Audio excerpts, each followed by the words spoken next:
Hi, I'm George, the Weather Dad, and on today's Weather Classroom, we're going to be talking about our annual hayride. My family and I and 30 of our closest friends headed out to the farm in search for that great pumpkin.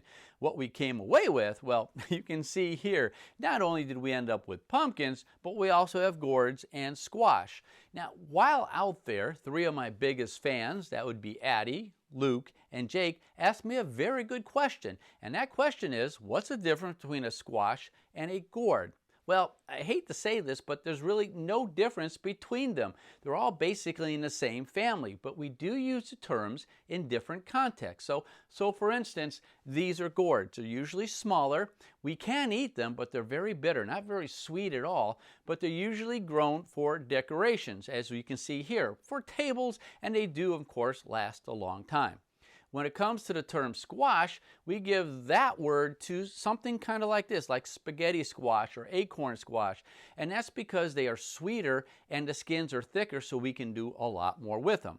Now, what about that all-important great pumpkin? Well, there are a lot of them out there, and there's a lot we can do with pumpkins. In fact, mainly when we get these pumpkins, we carve them out for our jack-o'-lanterns.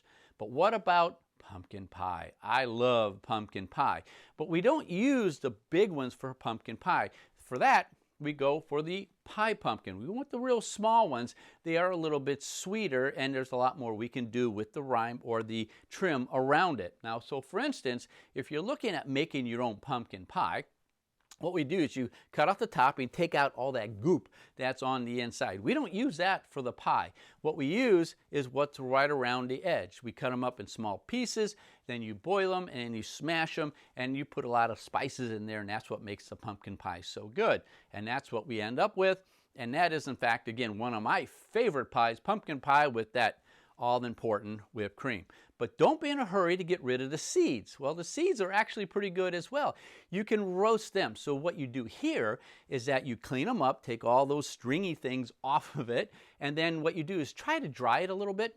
Put a little oil on it. You can sprinkle some salt or pepper on it, however you want to season them. You put them on a pan, and then you bake them for about 40-45 minutes at a temperature about 350 degrees. And let me tell you, they are absolutely wonderful for this time of year. So Addie, Luke, and Jake, thank you very much for that question. And that's today's Weather Classroom. I'm George, the Weather Dad.